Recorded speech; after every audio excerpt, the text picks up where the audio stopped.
ਬਿਸਮਿਲ੍ਲਾਹਿਰਰਹਿਮਾਨਿਰਰਹੀਮ अस्सलाम वालेकुम नाइम brothers TV मुबारक जी ਤੁਹਾਡੀ ਖidmat 'ਚ ਹਾਜ਼ਰ ਹੈ ਨਾਜ਼ਰੀਨ। ਸਾਡਾ ਚੈਨਲ ਸਬਸਕ੍ਰਾਈਬ ਕਰ ਲਓ। ਵਾਹਿਦੁੱਲਾ ਜਵੇਦ ਸਾਹਿਬ ਲੰਡਨ ਤੋਂ ਸਾਡੇ ਨਾਲ ਨੇ। ਇਹ ਪਾਰਟ 3 ਹੈ। ਇਹਦੇ ਤੋਂ ਪਹਿਲੇ ਵੀ 4 ਪ੍ਰੋਗਰਾਮ ਅਸੀਂ ਇਹਨਾਂ ਨਾਲ ਕਰ ਚੁੱਕੇ ਹਾਂ। ਬੜੇ ਜ਼ਬਰਦਸਤ ਲੋਕਾਂ ਨੇ ਲਾਈਕ ਕੀਤੇ ਜੀ। अस्सलाम वालेकुम। वालेकुम सलाम जी।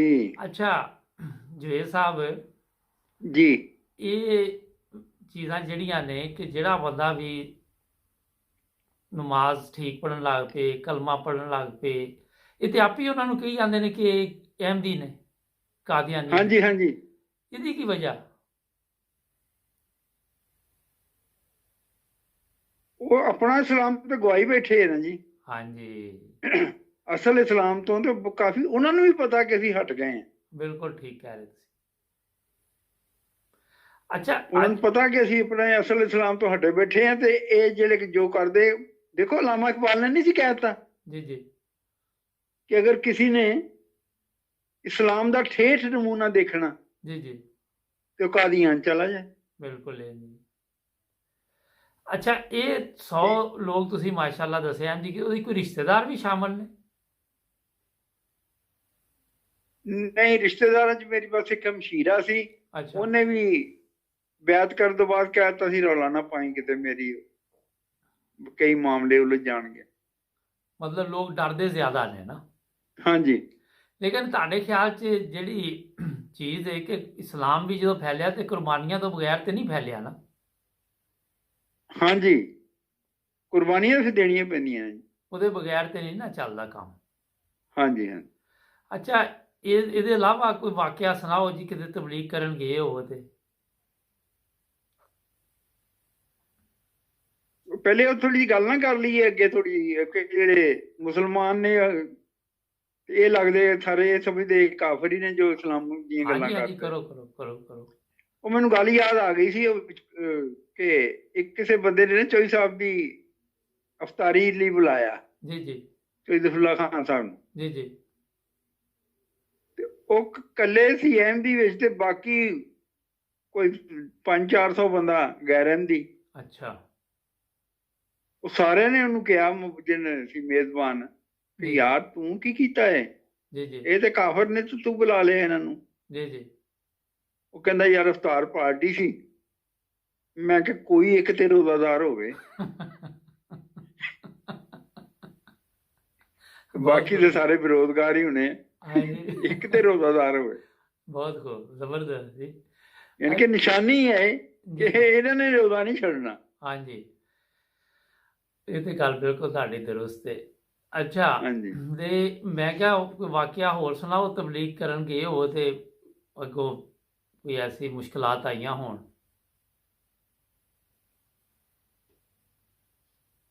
ਮੁਸ਼ਕਲਾਤ ਮੈਨੂੰ ਘੱਟ ਹੀ ਆਈਆਂ ਨੇ ਜੀ। ਇੱਕ ਦਫਾ ਬਸ ਉਹ ਹੋਇਆ ਸੀ ਇਸ ਤਰ੍ਹਾਂ ਕਿ 2 ਬੰਦੇ ਸੀ ਜੀ ਜੀ ਮੇਰੇ ਨਾਲ ਸੀ। ਉਹਨਾਂ ਦਾ ਨਾਂ ਹੈ ਸੁਲਤਾਨ ਅਹਿਮਦ। ਜੀ ਉਹਨੇ ਜ਼ਮੀਨ ਸੀ ਉੱਥੇ ਉਠਵਾਲਾ ਡੇਰੇ ਕੋਲ। ਜੀ ਜੀ ਉਹਨਾਂ ਨਾਲ ਆਉਣ ਜਾਣ ਹੁੰਦਾ ਸੀ। ਉਹ ਵੀ ਬੜੀ ਮਾਸ਼ਾਅੱਲਾ ਤਬਲੀਗ ਕਰਦੇ ਸਨ। ਜੀ ਜੀ ਉਹਨਾਂ ਦਾ ਨਾਂ ਹੀ ਦਾਈ ਲੱਲਾ ਪੈ ਗਿਆ ਸੀ। ਅੱਛਾ ਅਸੀਂ ਦੋਵੇਂ ਸੀ ਤੇ ਇੱਕ ਬੰਦਾ ਆਇਆ ਆ ਕੇ ਮੈਨੂੰ ਕਹਿੰਦਾ ਜੀ ਗੱਲ ਸੁਣੋ ਮੇਰੀ। ਜੀ ਜੀ ਮੈਂ ਸੁਣੀ, ਚਲਾ ਗਿਆ ਮੈਂ। ਜੀ ਜੀ ਉਹ ਮੈਨੂੰ ਲਿਜਾਂਦਾ ਇੱਕ ਜਗ੍ਹਾ ਤਨਹਾਈ 'ਚ ਲੈ ਗਿਆ। ਅੱਛਾ ਜਿਸ ਤਰ੍ਹਾਂ ਨਹੀਂ ਉਹ ਕੋਈ ਵਾਰਦਾਤ ਕਰਨੀ ਹੋਵੇ, ਹਾਂਜੀ ਹਾਂਜੀ ਨੁਕਸਾਨ ਦੇਣਾ ਹੋਏ। ਆਪਣੇ ਕਮਰੇ 'ਚ ਵਾੜ ਕੇ ਤੇ ਮੈਨੂੰ ਕਹਿੰਦਾ ਮੇਰੀ ਗੱਲ ਸੁਣੋ। ਮੈਂ ਕਿਹਾ ਸੁਣਾਓ। ਜੀ ਸੁਣਿਆ ਤੁਹਾਨੂੰ ਮਿਰਜ਼ਾ ਤਾਹਿਰ ਅਹਿਮਦ ਨੇ ਟਾਰਗੇਟ ਦਿੱਤਾ ਹੈ। ਮੈਂ ਕਿਹਾ ਹਾਂ ਦਿੱਤਾ ਹੈ। ਕਿੰਨਾ ਟਾਰਗੇਟ? ਮੈਂ ਕਿਹਾ ਨਹੀਂ ਜਿੰਨੀ ਕਿਸੇ ਦੀ ਹਿੰਮਤ ਆ ਕੋਈ ਕਰੇ ਟਾਰਗੇਟ, ਕੋਈ ਇਦਾਂ ਤਾਂ ਨਹੀਂ ਹੁੰਦਾ ਨਾ। ਹਾਂਜੀ ਤੇ ਤੁਸੀਂ ਵੀ ਉਸ ਟਾਰਗੇਟ ਤੇ ਅਮਲ ਕਰ ਰਹੇ ਹੋ? ਮੈਂ ਕਿਹਾ ਬਿਲਕੁਲ ਕਰ ਰਹੇ ਹਾਂ। ਤੁਹਾਨੂੰ ਪਤਾ ਹੈ ਜੁਰਮ ਹੈ? ਮੈਂ ਕਿਹਾ ਜੀ ਪਤਾ ਜੁਰਮ। ਤੇ ਕਹਿੰਦਾ ਫੇਰ? ਮੈਂ ਕਿਹਾ ਫੇਰ ਕੀ, ਅਸੀਂ ਨਹੀਂ ਬਾਜ਼ ਆ ਸਕਦੇ, ਸਾਡਾ ਕੰਮ ਹੈ। ਜੀ ਜੀ ਉਹਨੇ ਬੜਾ ਡਰਾਇਆ ਡੁਰਾਇਆ ਮੈਨੂੰ। ਅੱਛਾ ਮੈਂ ਨਾ ਡਰਿਆ। ਜੀ ਜੀ ਮੈਂ ਨਾ ਡਰਿਆ ਤਾਂ ਉਹ ਵੀ ਵਿਚਾਰਾ ਫਿਰ ਡਰ ਗਿਆ ਵੀ ਮੈਂ ਤਾਂ ਕੁਝ ਨਹੀਂ ਕਰ ਸਕਦਾ ਇਹਦਾ। ਠੀਕ ਮੈਂ ਬਾਹਰ ਆਇਆ ਨਾ ਜੀ ਜੀ ਤੇ ਉਹ ਦੋਸਤ ਜਿਹੜੇ ਸਨ ਨਾ, ਮੈਂ ਕਿਹਾ ਤੁਸੀਂ ਚੰਗੇ ਮੈਨੂੰ ਕੱਲਾ ਭੇਜ ਦਿੱਤਾ ਜੇ। ਜੀ ਜੀ ਕਹਿੰਦੇ ਮੈਂ ਤੇ ਇਹਨਾਂ ਲੀਲਾ ਪੜ੍ਹ ਲਿਆ ਸੀ ਅੱਛਾ ਕਿ ਹੁਣ ਨਹੀਂ ਆਉਂਦੇ ਠੀਕ। ਤੇ ਤੁਸੀਂ ਆ ਗਏ, ਤੁਹਾਡੀ ਮਿਹਰਬਾਨੀ। ਤੁਸੀਂ ਜਦੋਂ ਲੈ ਕੇ ਗਿਆ ਕੋਈ ਘਬਰਾਏ, ਕੋਈ ਦਿਲ 'ਚ ਡਰ ਖੌਫ ਆਇਆ? ਨਹੀਂ, ਮੈਨੂੰ ਤਾਂ ਕੋਈ ਨਹੀਂ ਆਇਆ। ਅੱਛਾ, ਕੋਈ ਫਿਕਰ ਨਹੀਂ ਸੀ ਅਗਰ ਆਈ। ਆਉਂਦਾ ਤਾਂ ਸ਼ਾਇਦ ਮੈਂ ਨੁਕਸਾਨ ਵੀ ਉਠਾ ਜਾਂਦਾ। ਹਾਂਜੀ, ਉਹਨੇ ਦੇਖਿਆ ਨਾ ਕੌਨਫੀਡੈਂਟ ਬੰਦਾ ਇੱਕ ਗੱਲ ਹੈ। ਹਾਂਜੀ, ਤੇ ਬਿਲਕੁਲ। ਇੱਕ ਦਿਲਚਸਪ ਵਾਕਿਆ ਜਿਹੜਾ ਨਾ ਤਬਲੀਗ ਦਾ, ਜੀ, ਜੀ। ਉਹ ਰੈਵਿਆਰ ਖਾਂ ਹੋਇਆ। ਅੱਛਾ, ਮੈਂ ਗਿਆ ਤੇ ਮੇਰੀ ਆਦਤ ਹੈ ਕਿ ਥੋੜਾ ਜਿਹਾ ਨਾ ਚੈੱਕ ਰੱਖਣਾ ਕਿ ਮੁਖਾਲਫਤ ਕਿੰਨੀ ਹੈ ਜਮਾਤ ਦੀ, ਜਿੱਥੇ ਵੀ ਜਾਣਾ ਨਾ ਨਵੀਂ ਜਗ੍ਹਾ ਤੇ। ਜੀ, ਜੀ। ਉਹ ਮੈਂ ਰੈਵਿਆਰ ਖਾਂ ਸ਼ਹਿਰ ਚ ਨਾ ਮਸਜਿਦ ਦੇ ਕੋਲ, ਮਸਜਿਦ ਚ ਜਾਣਾ ਸੀ। ਜੀ, ਜੀ। ਇੱਕ ਜਗ੍ਹਾ ਮੈਂ ਦੇਖਿਆ 4-5 ਮੌਲਵੀ ਬੈਠੇ। ਅੱਛਾ, ਦਰਜੀ ਦੀ ਦੁਕਾਨ ਸੀ। ਮੈਂ ਅੰਦਰ ਚਲਾ ਗਿਆ। ਜੀ। ਮੈਂ ਕਿਹਾ ਜੀ ਉਹ ਅਹਿਮਦੀਆਂ ਦੀ ਮਸਜਿਦ ਹੈ ਇੱਥੇ ਕਿਤੇ, ਅੱਛਾ, ਤੇ ਕਿੱਥੇ ਆ? ਜੀ, ਉਹ ਜਿਹੜਾ ਉਹਨਾਂ ਦਾ ਲੀਡਰ ਸੀ ਨਾ ਮੌਲਵੀਆਂ ਦਾ, ਜੀ, ਜੀ। ਉਹ ਉਰਦੂ ਬੋਲਿਆ ਉੱਥੇ। ਅੱਛਾ, ਜਦੋਂ ਗੁੱਸੇ ਜਜ਼ਬਾਤ ਚ ਹੁੰਦੇ ਫਿਰ उर्दू बोलते हैं। ਹਾਂਜੀ, कहना आपको पता है कादियानियों की इबादत गाह को मस्जिद कहना जुर्म है?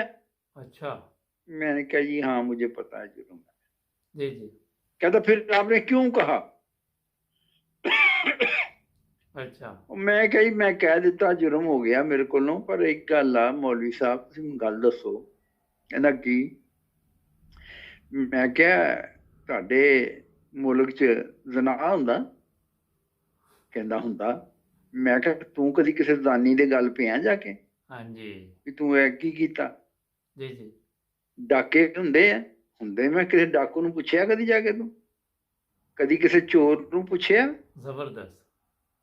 ਮੈਂ ਕਿਹਾ ਤੂੰ ਮੈਨੂੰ ਇੰਨਾ ਦੱਸ ਦੇ ਸਿਰਫ ਕਿ ਹਾਫਜ਼ਾਬਾਦ ਚ ਕਿਸੇ ਨੇ ਮੁਰਦਾ ਔਰਤ ਨੂੰ ਕੱਢ ਕੇ ਉਹਦੇ ਨਾਲ ਬਦਫੇਲੀ ਕੀਤੀ, ਜੀ, ਜੀ। ਤੂੰ ਉਹਨੂੰ ਕੁਛ ਕਿਹਾ ਜਾ ਕੇ? ਕਹਿੰਦਾ ਨਹੀਂ। ਮੈਂ ਅੱਛਾ, ਕਿਹਾ ਮੈਂ ਹੀ ਤੈਨੂੰ ਲੱਭ ਗਿਆ ਇੱਕ ਕਮਜ਼ੋਰ ਜਿਹਾ ਅਹਿਮਦੀ ਕਿ ਤੂੰ ਮੇਰੇ ਪਿੱਛੇ ਪੈ ਗਿਆ ਕਿ ਤੂੰ ਇਬਾਦਤਗਾਹ ਨੂੰ ਮਸਜਿਦ ਕਿਉਂ ਕਹਿਤਾ? ਜ਼ਬਰਦਸਤ। ਕਹਿੰਦਾ ਜੀ ਉਹ ਮੈਂ ਪਤਾ ਤੁਸੀਂ ਜਾਣ ਕੇ ਸ਼ਰਾਰਤ ਕੀਤੀ। ਮੈਂ ਸ਼ਰਾਰਤ ਕਾਹਦੀ? ਕਹਿੰਦਾ ਇੰਨੀ ਤੁਹਾਡੀ ਉਮਰ ਹੋ ਗਈ ਹੈ, ਤੁਹਾਨੂੰ ਪਤਾ ਨਹੀਂ ਮਸਜਿਦ ਕਿੱਥੇ ਹੈ? ਮੈਂ ਕਿਹਾ ਨਹੀਂ ਯਾਰ, ਮੈਂ ਆਪ ਵੀ ਫਿਰ ਵਿਦੇਸ਼ੀ ਮਸਜਿਦ ਕਹਿਣ ਅਹਿਮਦੀ ਲੱਗ ਨਹੀਂ ਪਿਆ? ਹੈਗਾ, ਮੈਂ ਆਪ ਅਹਿਮਦੀ ਹੋਇਆ ਤੇ ਮੈਨੂੰ ਨਹੀਂ ਜ਼ਿਆਦਾ ਮਾਲੂਮਾਤ। ਨਹੀਂ, ਉਹ ਫਿਰ ਮੌਲਵੀ ਆਪ ਵੀ ਮਸਜਿਦ ਕਹਿਣ ਲੱਗ ਪਿਆ? ਦੱਸ ਸਕਣਾ ਤੁਹਾਨੂੰ। ਅੱਛਾ, ਉਸ ਵੇਲੇ ਤੇ ਇਹ ਬੜੀ ਅੱਛੀ ਦਿਲਚਸਪ ਗੱਲ ਹੈ। ਜੀ, ਜੀ। ਮੈਂ ਉਹਨੇ ਜਦੋਂ ਸੁਣਿਆ ਕਿ ਨਵਾਂ ਅਹਿਮਦੀ ਹੈ ਕੋਈ, ਅੱਛਾ, ਉਹਨੇ ਕਿਹਾ ਅੰਦਰ ਆ ਜਾਓ, ਅੰਦਰ ਆ ਜਾਓ। ਅੱਛਾ, ਮੈਂ ਅੰਦਰ ਚਲਾ ਗਿਆ। ਚਾਹ ਮੰਗਾਓ, ਚਾਹ ਮੰਗਾ ਲਈ। ਅੱਛਾ, ਪੀਣੀ? ਮੈਂ ਕਿਹਾ ਹਾਂ ਪੀਣੀ ਹੈ। ਲਓ ਜੀ, ਉਹਦੇ ਨਾਲ ਗੁਫ਼ਤਗੂ ਸ਼ੁਰੂ ਹੋ ਗਈ। ਜੀ, ਜੀ। ਗੁਫ਼ਤਗੂ ਤਾਂ ਖੈਰ ਲੰਬੀ ਹੋਈ ਨਾ, ਮੈਂ ਉਹਦਾ ਖੁਲਾਸਾ ਤੁਹਾਨੂੰ ਦੱਸ ਦਿੰਦਾ। ਜੀ, ਜੀ। ਜਮੀਲੁਰ ਰਹਿਮਾਨ ਸੀ ਮੌਲਵੀ ਦਾ। ਅੱਛਾ, ਮੈਨੂੰ ਕਹਿੰਦਾ ਜਵੇਦ ਸਾਹਿਬ ਇਹ ਜੋ ਕੁਛ ਅਸੀਂ ਪੜ੍ਹਿਆ ਲਿਖਿਆ ਸੁਣਿਆ ਜੀ। ਇਹ ਬਕਵਾਸ ਆ? ਅੱਛਾ, ਮੈਂ ਕਿਹਾ ਜੀ ਬਿਲਕੁਲ ਬਕਵਾਸ। ਉਹ ਪੈਰਾਂ ਭਾਰ ਬਹਿ ਗਿਆ ਜੀ। ਮੁਬਾਰਕ ਸਾਹਿਬ ਯਕੀਨ ਜਾਣ, ਪੈਰਾਂ ਭਾਰ ਬਹਿ ਕੇ ਉਹਨੇ ਸਿਰ ਫੜ ਲਿਆ ਜੀ। ਉਹਨੇ ਕਿਹਾ ਸਾਡੇ ਨਾਲ ਹੋਇਆ ਕੀ ਹੈ? ਜੀ, ਮੈਂ ਕਿਹਾ ਤੁਹਾਡੇ ਨਾਲ ਜ਼ੁਲਮ ਹੋਇਆ। ਜੀ, ਜੀ। ਜੋ ਤੁਸੀਂ ਕਿਹਾ ਸੱਚ ਕਿਹਾ? ਮੈਂ ਕਿਹਾ 100% ਸੱਚ ਕਿਹਾ। ਜੀ, ਜੀ। ਕਹਿੰਦਾ ਉਹ ਤੁਹਾਨੂੰ ਮੈਂ ਤੁਹਾਡੀ ਮਸਜਿਦ ਛੱਡ ਕੇ ਆਵਾਂ। ਵਾਹ। ਨਾਲ ਗਿਆ ਮੇਰੇ, अच्छा, मस्जिद देके जा कहता ये आपकी मस्जिद है। जी, जी, माशाल्लाह। मैं चला गया। वो मुरब्बी साहब के इंतजार कर रहे सी। जी, जी। वो कहने लगे तुम लेट हो गए, तुम काफी देर से चले हो। अच्छा, ਉਹ ਮੈਂ ਕਿਹਾ ਜੀ ਮੈਂ ਇੱਥੇ ਫਲਾਣਾ ਕਮਰ ਦਰਜੀ ਹੈ ਨਾ, ਤੇ ਉਹਦੀ ਦੁਕਾਨ 'ਚ ਕੋਈ ਬੈਠੇ ਸਨ ਜਮੀਲੁਰ ਰਹਿਮਾਨ ਸਾਹਿਬ, जी, जी। ਤੇ ਉਹਨਾਂ ਨਾਲ ਗੱਲਬਾਤ ਕਰਦਾ ਰਿਹਾ, ਪੈ ਗਿਆ ਕਿਤੇ। जी, जी। ਫੇਰ ਮੈਂ ਕਿਹਾ ਉਹ ਛੱਡ ਕੇ ਗਿਆ ਮੈਨੂੰ, ਕਹਿੰਦਾ ਮਸਜਿਦ ਦਾ। अच्छा, ਕਹਿੰਦੇ ਉਹ ਨਹੀਂ ਕੋਈ ਹੋਰ ਹੋਣਾ, ਜਮੀਲੁਰ ਰਹਿਮਾਨ ਨਹੀਂ ਹੋ ਸਕਦਾ। ਉਹ ਮੈਂ ਕਿਹਾ ਜੀ ਉਹਨੇ ਤਾਂ ਆਪਣਾ ਨਾਂ ਜਮੀਲੁਰ ਰਹਿਮਾਨ ਹੀ ਦੱਸਿਆ। जी, जी। ਉਹ ਜਿੰਨੇ ਬੈਠੇ ਨੇ ਬੰਦੇ ਆਪਣੇ ਮਰਵੀ ਸਾਹਿਬ ਕੋ, ਉਹ ਇੱਕ ਦੂਸਰੇ ਮੂੰਹ ਵੱਲ ਦੇਖਣ। अच्छा, ਫਿਰ ਉਹ ਕਹਿੰਦਾ ਨਹੀਂ ਜੀ ਨਹੀਂ, ਉਹ ਨਹੀਂ ਹੋ ਸਕਦਾ ਜੀ। ਉਹ ਮੈਂ ਕਿਹਾ ਯਾਰ ਉਹੀ ਸੀ ਜਮੀਲੁਰ ਰਹਿਮਾਨ ਨੇ ਮੈਨੂੰ ਆਪਣਾ ਨਾਮ ਦੱਸਿਆ। ਕਹਿੰਦਾ ਬਹਿੰਦਾ ਤਾਂ ਹੈ ਉੱਥੇ ਉਹ। जी, जी। ਅੱਛਾ, ਉਹਨੇ ਕਿਹਾ ਜੀ ਸਾਹਿਬ ਤੁਸੀਂ ਮੁੜ ਕੇ ਵਾਪਸ ਜਾਓ। ਅੱਛਾ। ਵਾਪਸ ਜਾ ਕੇ ਨਾ ਅਸੀਂ ਸਾਡਾ ਖਾਦਮ ਤੁਹਾਨੂੰ ਇੱਕ ਦੇਖੇਗਾ। ਉਹ ਏਦਾਂ ਹੀ ਉਹਨੇ ਡਿਊਟੀ ਲਾਈ ਕਿਸੇ ਦੀ, ਤੇ ਮੈਂ ਮੁੜ ਕੇ ਵਾਪਸ ਗਿਆ, ਜਾ ਕੇ ਸ਼ੁਕਰੀਆ ਅਦਾ ਕੀਤਾ। ਮੈਂ ਕਿਹਾ ਯਾਰ ਮੈਂ ਪਹੁੰਚ ਗਿਆ ਖੈਰ ਖਰੀਅਨ, ਤੇਰੀ ਮਿਹਰਬਾਨੀ, ਸ਼ੁਕਰੀਆ ਤੇ ਆਇੰਦਾ ਫਿਰ ਮਿਲਾਂਗੇ ਕਦੀ। ਜੀ ਜੀ। ਉਹ ਫਿਰ ਬਾਹਰ ਨਿਕਲਿਆ, ਫਿਰ ਮੈਨੂੰ ਨਾ ਮਸਜਿਦ ਦੁਬਾਰਾ ਛੱਡਣ ਆਇਆ। ਅੱਛਾ। ਵਾਹ ਜੀ ਵਾਹ। ਤੇ ਆ ਕੇ ਨਾ ਤੇ ਮੈਂ ਮੌਲਵੀ ਸਾਹਿਬ ਨੂੰ ਮਿਲਿਆ। ਮੌਲਵੀ ਸਾਹਿਬ ਕਹਿੰਦੇ ਵੀ ਬਿਲਕੁਲ ਉਹੀ ਸੀ। ਉਹ ਜੁਏ ਸਾਹਿਬ ਤੇ ਏਡਾ ਮੁਖਾਲਫ ਆ ਸਾਡੀ ਜਮਾਤ ਦਾ, ਕੋਈ ਹਿਸਾਬ ਨਹੀਂ। ਅੱਛਾ। ਤੇ ਸਾਡੇ ਖਾਦਮ ਨੇ ਆ ਕੇ ਦੱਸਿਆ ਕਿ ਜਦੋਂ ਤੱਕ ਆਪਣੇ ਉਹ ਦਰਜੀ ਦੀ ਦੁਕਾਨ ਤੋਂ ਮਸਜਿਦ ਤੱਕ ਆਏ ਨਾ, 7 ਜੱਫੀਆਂ ਪਾਈਆਂ ਤੁਹਾਡੇ। ਵਾਹ। ਗੱਲ ਤੇ ਤੁਹਾਨੂੰ ਜੱਫੀ ਪਾ ਦਿੱਤੇ ਆ। ਵਾਹ ਜੀ ਵਾਹ।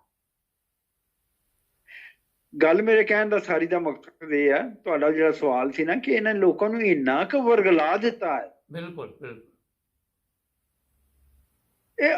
ਉਹ ਤੁਸੀਂ ਜ਼ਮਾਨਾ ਯਾਦ ਕਰੋ ਨਾ ਸੁਲੇ ਪਾਕ ਦਾ। ਜੀ ਉਹ ਕਹਿੰਦੇ ਜੀ। ਜਦੋਂ ਇਹ ਬੰਦੇ ਗੱਲ ਕਰਨ ਨਾ ਮੁਸਲਮਾਨ, ਤੇ ਰੌਲਾ ਪਾ ਦਿਆ ਕਰੋ ਬਿਲਕੁਲ ਇਸ ਤਰ੍ਹਾਂ ਹੀ।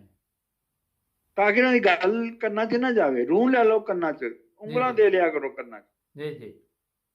ਇਹ ਜਾਦੂ ਕਰ ਦਿੰਦੇ, ਇਹਨਾਂ ਦੀ ਜ਼ਬਾਨ 'ਚ ਜਾਦੂ ਆ। ਜੀ ਜੀ। ਇਸ ਵਜ੍ਹਾ ਨਾਲ ਇਹਨਾਂ ਨੇ ਬਹੁਤ ਜ਼ਿਆਦਾ ਲੋਕਾਂ ਨੂੰ ਵਰਗਲਾ ਕੇ ਇਸਲਾਮ ਤੋਂ ਦੂਰ ਕਰ ਦਿੱਤਾ। ਟਾਈਮ ਹੈ ਜੀ ਇੱਕ ਛੋਟਾ ਜਿਹਾ ਹਾਂਜੀ ਵਾਕਿਆ ਹਾਂਜੀ ਸੁਣਾ ਦੇ। ਹਾਂਜੀ। ਇੰਝ ਕਰਨੇ ਆ, ਇੱਕ ਜੀ। ਨਾਜ਼ਰੀਨ ਬ੍ਰੇਕ ਲੈਂਦੇ ਆ, ਤੇ ਬ੍ਰੇਕ ਤੋਂ ਬਾਅਦ ਇੱਕ ਜ਼ਬਰਦਸਤ ਵਾਕਿਆ ਫਿਰ ਸੁਣਾਂਗੇ। ਬੜੀਆਂ ਮਜ਼ੇਦਾਰ ਗੱਲਾਂ ਨੇ ਜਵੇਦ ਸਾਹਿਬ ਦੀਆਂ। ਜੁੜੇ ਰਹੋ 9 ਟੀਵੀ ਦੇ ਨਾਲ। ਸਬਸਕ੍ਰਾਈਬ ਕਰਨਾ ਨਾ ਭੁੱਲਣਾ। ਪਾਰਟ 3 ਖਤਮ ਹੋ ਗਿਆ, ਪਾਰਟ 4 'ਚ ਤੁਹਾਨੂੰ ਮਿਲਨੇ ਆ।